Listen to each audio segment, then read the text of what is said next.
Hey guys, what's up? This is Hans, and welcome to my last episode on the Hive network. And we're playing NL25. Um, and I expect him to be a somewhat of a skill jump compared to like NL10 or similar, um, typically similar stakes. So I would say this is a fairly interesting river. I mean, he's a fish, so I do believe I can push here. Although it's like going to be 10, but I believe that I will get called by worse. Okay, I was right. He does call me, so obviously my decision was correct to ship there. Um, where I was left.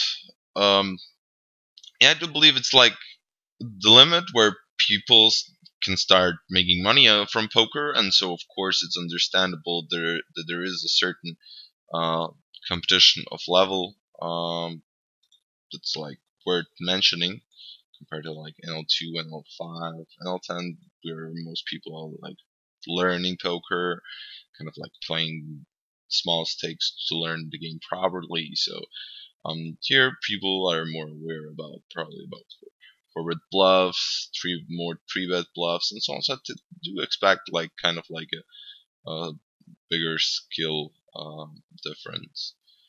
Pocket nines, just keep it simple. I think betting flop and turn is pretty standard on the river. Probably against most rivers against the fish, you might even think about value betting, since fishes do not tend to play weak flushes. Call fold. Call raise. So yeah. Anyway, king three. I think it's just a check. It's nice that we have here a fish at the table. We're not gonna take a stab here. I mean, it makes absolutely no sense. Now, well, backdoor of hearts, we have a gut shot ourselves, so just bet, kind of like, if nobody has nothing. I mean, some two pairs and backdoor flush draws are gonna kind of like, so then you could bet like 50 cent here, trying to get him to fold a 10, maybe king since it's a fish. Maybe a backdoor of hearts. I don't think it's like super bad, but he has the jack obviously. Now he has the 10. Very nice surprise. Um, well, here we're gonna go like bet 30 streets, half pot most of the time. If he, in case he has a jack, and he's never gonna fold the jack. Given that a couple of minutes before I started recording this, I showed him a triple barrel bluff, so now he's probably going to over adjust a bit. 10-8 off. I think it's a standard open raise on the button. Um, I don't think I should really typically tighten up like a button range in this kind of limits. I think I can open wide still because people probably do not defend enough. So with wide steals, I'm still fairly good. It's not like I think most spots are still out of profit spots, which means that in most cases I don't have to like uh, I don't have to like think about rake and so on. Anyway, queen and off well against either is pocket nines were good win as well. Snap fold in that spot. I mean, I see people here calling 9-9 in the spot like 3 bet, but I don't think that it's generally like very good. I mean, if there is a whale like or let's say not a whale but like a fish, and let's say that golem is like a very tight rag, it's probably never going to forbid love bluff like their king queen or hands like that. Then pocket nines might even make sense to like try to set mine. But other than that, I don't really think that calling there is very good. Um, I think squeezing here is okay. Calling is fine as well. Um, in this spot without reads, I guess I'm gonna play like um, as a squeeze. On this texture, I think donking out is very good because Robin Hood's, if he's not a fish, should have a lot of pockets and Broadway, so I think I can go for 2 streets of value for him. Instead, Ahaha calls, which is probably going to call another bet. He's of course kind of gonna have us dominated in some regards, and unluckily on the river, it's going to be a little bit tough. I mean, very interesting if he's gonna value bet or not. We beat 8s and 9s. That's probably going to check back. So on the river, when he bets, I'm typically going to check fold this. Of course, it's not like very nice, but I'm not going to this spot. Uh, I don't think it's a bad check call, and like because people typically do not value bet super light, but um, I think he could have floated me on the flop with a hand like, but he's not probably going to value bet it. But still, I think check calling there with third pair, it's like not the end of the world, but I also don't think it's the very best play. But blind versus blind pocket tens are going to be a 3 bet. It's going to be interesting to see if like he kind of like goes ahead and makes a 4 bet. That would be like put me in a pretty shitty spot. Um, a king 6 off. I think we have top pair, so we kind of like bet. I probably would bet again on the turn. And top pair, good kicker. We have him almost always dominated here most of the time, but he unluckily um doesn't have an ace to pass off. I mean, if he has an ace, he's probably going to call, unless the board runs on like very bad. He's probably going to call me down almost always. So, and then I've been pretty active on the table, so I don't think it's like wrong from him. He might even perceive me as fish, half stack. Um, if it's kind of a rack. Let's see. This is, I think, typically a very interesting spot. I'm definitely gonna shove here, and I think it's better than like 4 betting. Because I think if I shove here, I will get most higher percentage of the time a call from like pocket tens. That, as I already said, I look like a fish.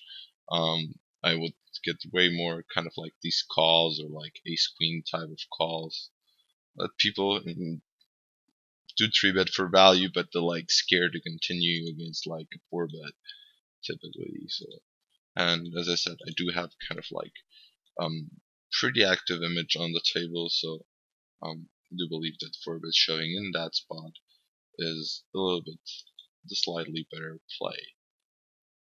Ace 9 off, ace 9 suited, and the 7-9 suited actually. Sorry. I think it's good to go ahead and this texture kind of like the c-bet, because we have kind of like, first of all, we have the backdoor. I don't think checking is bad either, but I think a thin value slash protection bet is what is probably the best play here. We got a snap call from KK Kusta, which I probably put him most likely on the draw, and the fish, I mean the rag in the spot donks, and it's a very interesting spot, to be fair and honest, because he's representing the 9. I personally think I should call, because if he's wrapping a bluff, he's probably should be continuing on the river. Instead, KK Kusta goes ahead and makes a raise, and he has, unluckily for me, all better 9x, and so I don't believe I will be good here. And he could have 9-9 and 10, so I think this is typically the nuts, and because of my kicker, I'm gonna fold in this spot. I don't think people play like that. Um, a flush, a flush draw, or something similar. So on this limit, so I do believe that I can very decently represent. Uh, the fact is, I kind of like faked my range, and I probably shouldn't be folding. I think if I cannot call because neither I'm deep. I'm kind of like shallow, so I have to raise and fold, and against his stack of range typically there, and the unlikelihood that he is playing a flush like that, which is in my opinion not very high on this kind of limits. I think it's rather closer to a fold. I think 3-3 still does. I mean, still get on this limits a stack in when you hit a set here. So I think flatting this pre is okay in position with the hope, of course, to take it down a certain percent of the time. On this kind of texture, there's like not a whole lot. I mean, your hand is like most of the time going to be a raise or fold hand, and if I don't have like any kind of like reads, stats whatsoever, I kind of like always could say call it, back it off, and kind of like take the easy road, which is like just simply fold and wait for like a better spot. And it's also like you don't like any turn card, so an absolutely any turn card. I mean, what exact turn card are you happy? I mean, maybe a 9? But, I mean, that's pretty much about it. Um, about the 9-7 hand, it's not like I'm really 100% sure. I did play properly on the flop, on the turn actually when the guy donked, but I think it was okay. But I mean, because the unlikelihood of the guy, the fact is, can we get value from the other guy? Because by betting the flop, not a lot of people would expect me to always have their 9x that I hit on the turn. So yeah, but as I said, he kind of like um has this tendency. Here I'm gonna bet 1/3. I'm shallow. I do want him to think that he has some fold equity. Um so now on the turn, I think it's a good spot because there's a lot of river cards that uh, I mean, I think I should have had a little bit bigger, larger on the flop, but I think it's a spot where a lot of 7s, 8s are still going to call a shove. As I said, oh, well, actually against this hand, my play was brilliant. Um, he floated the flop, and then hit a 9, and my shove was correct as well. But the fact is that on the flop, it's a pretty dry flop, and most of the time, like, given my image, I think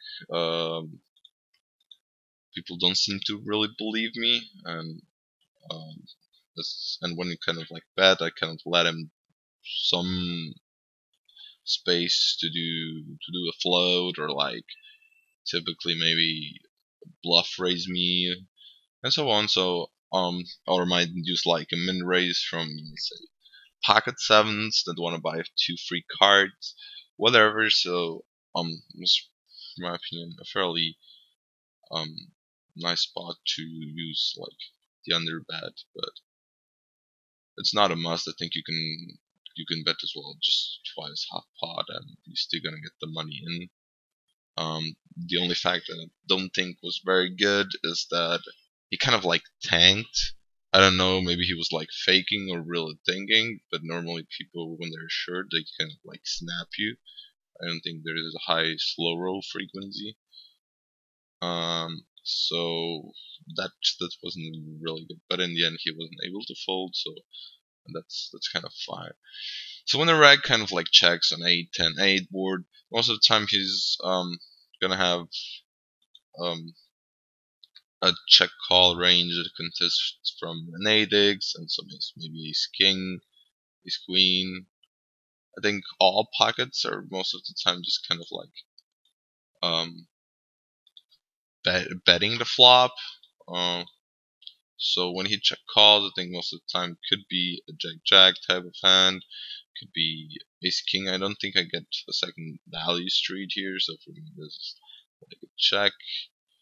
And the river, if he kind of bets, I don't think I can raise for value. And so I'll go ahead now and bet maybe half pot, and hopefully he's not gonna check raise jack-jack here, otherwise I'm fucked. I mean, would be interesting to see. Instead, I got a call. I don't know from what exactly, but my assumption is that I guess it was 10-10. But that's kind of like the sad part on this network, that you cannot see his exact hand. But by no means the action is fairly solid, I have to say. And it's, I don't have to say, I'm pretty curious what exactly did the guy have there. That's still called on the river. It has to be a 10. Maybe check call with gut shot and over pairs and over cards. Like queen jack. Maybe. Makes sense. Oh, they're gonna kind of like go broke and split pot. Ace jack, I'm never like kind of like calling here. Some of this typically called blind fury. Is probably going to be a reg.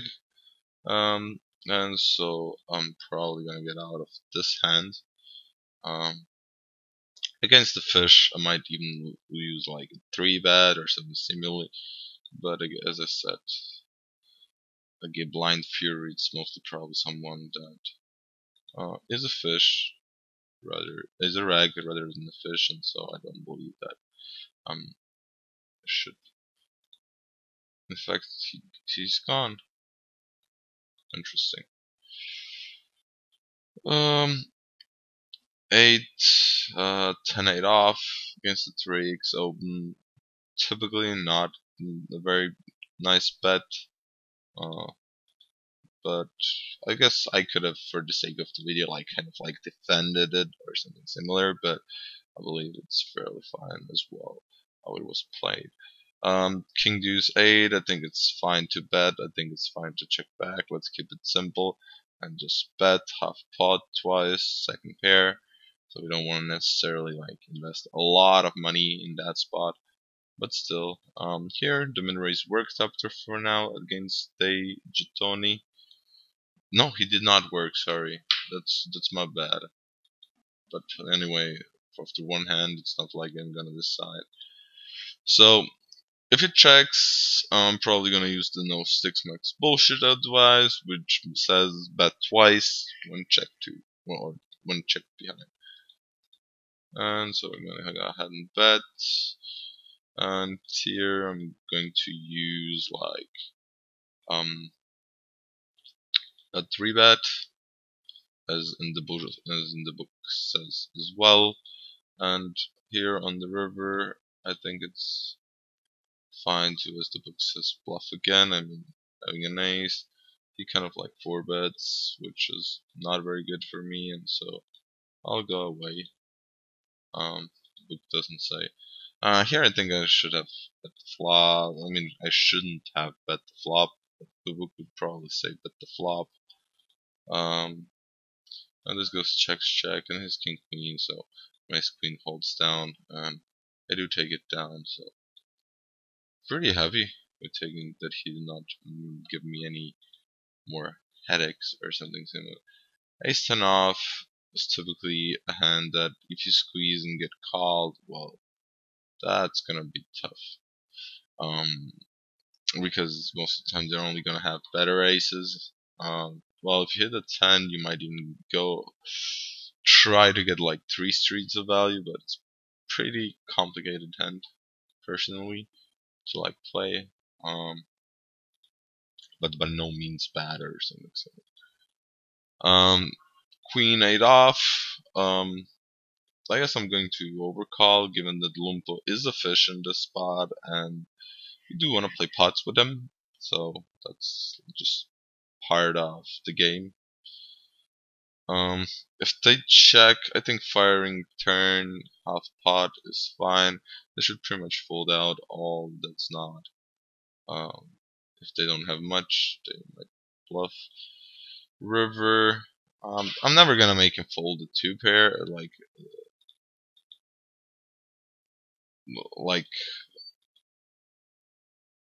I'm never gonna make him fold like a made hand, which kind of means that I want to bet like very small to fold out his draws.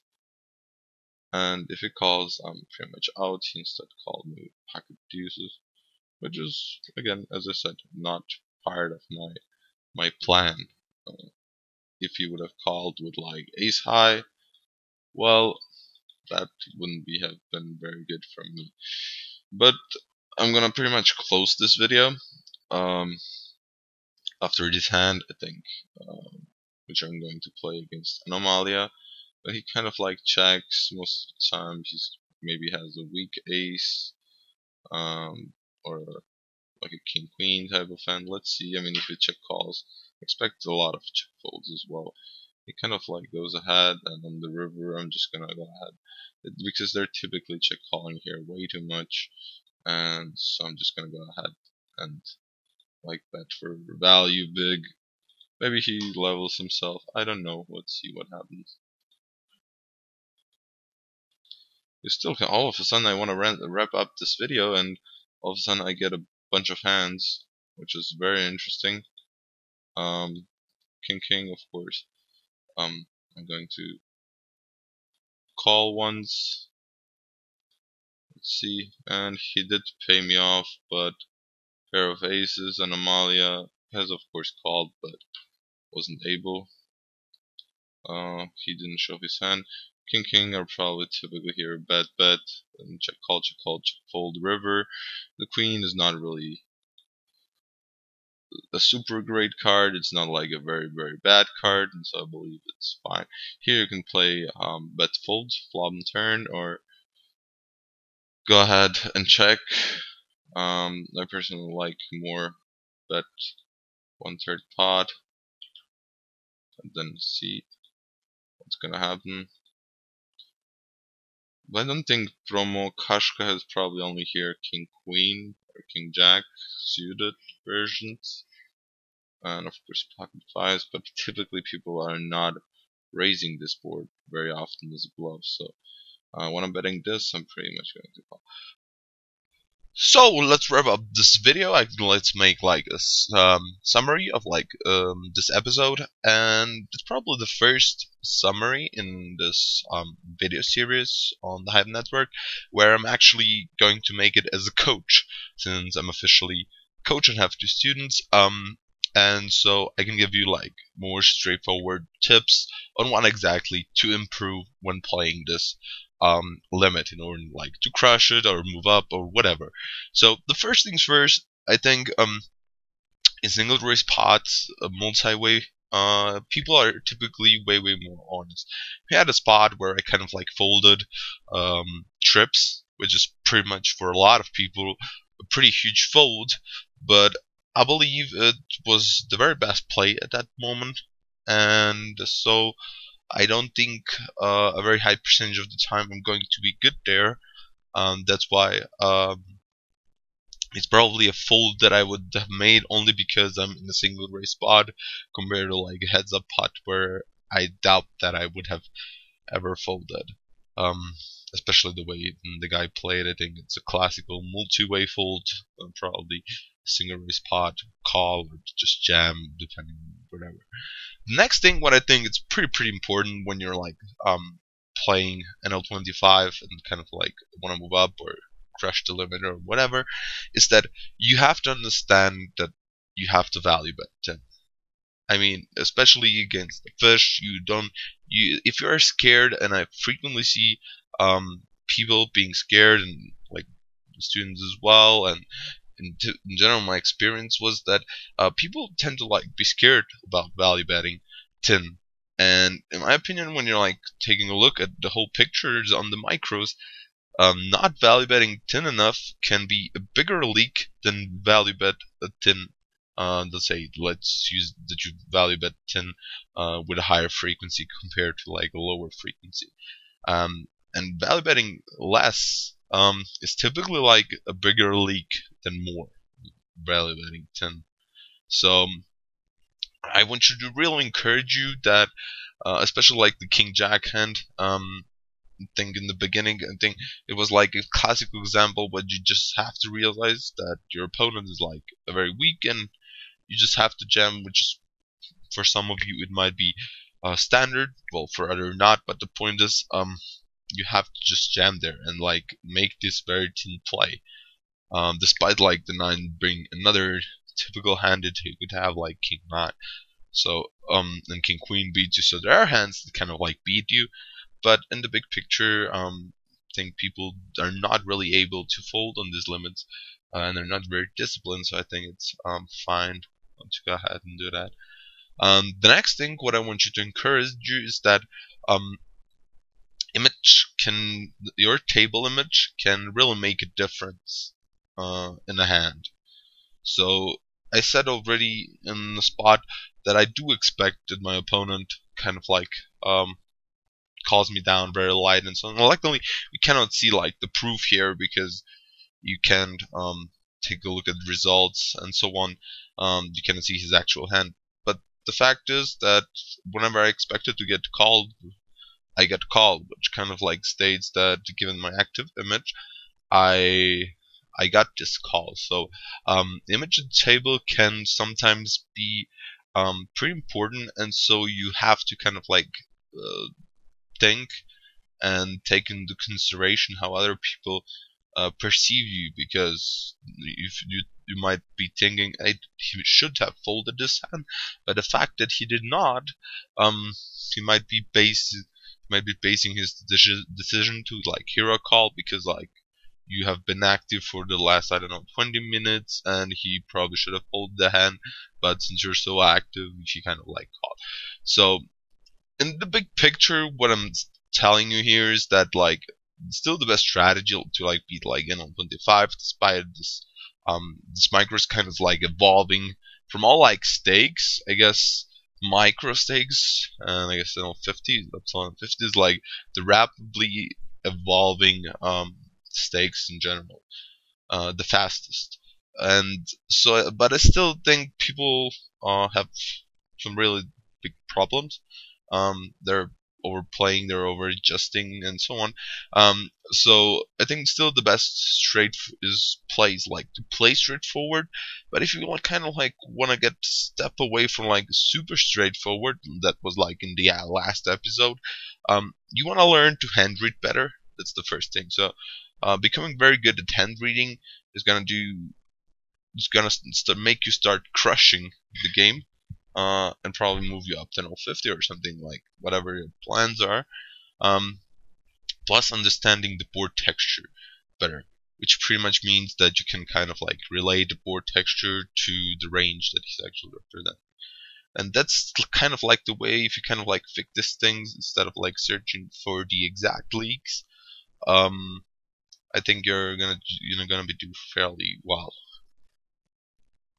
So, kind of like to wrap up this, I do kind of want to say like Hive network summary. So, what we could have and have seen during these 3 videos is that there is like a decent rec fish ratio. I mean, no one can deny it. I mean, we had like very nice action in the sense that we had always like 1 fish at the table mostly, if not 2 or 3, whatever. So there's always like a fish at the table. So in case you're kind of like a slightly winner and like depending on them, then you're definitely doing fairly good. The fact is that I have kind of like the impression that the NL10 episode was like the more aggressive one, especially like with the 3 bets pre-flop. But might be, as I said, might be as well sample size. So but typically I would say that the aggression is pretty modest and almost very line compared to like iPoker. Like I would say even passive. But still, think overall, I don't think that they were super passive. So I think it was okay. Let's call it like standard micros. I don't think they're like evolved on that network like into crazy three betters and so on. But there was some three bit, so we kind of like deny. The next thing I found like during my experience on this kind of network, it had very stable software, so I did not experience any crashes. I don't know, um, a loss of connection or whatever. So I think it's very stable software, and I think there's a decent rakeback value. I mean, if I have helped you out with the deal, then you probably would know what I mean. But um, the thing that you can get, especially like on NL25, that's why I wrote best micro value NL25 with the rakeback deal and like a decent rake fish ratio. I think you can do a very nice pocket money. I wrote a special as well, potentially NL10, because depending on um, how good you understand sites and so on.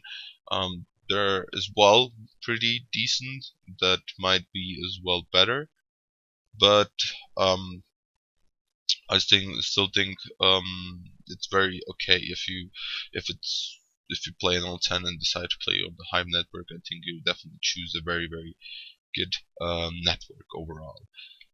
There's not much left for me to say, other than announce the next episode, which we're going to start on the microgaming network and of course on NL5.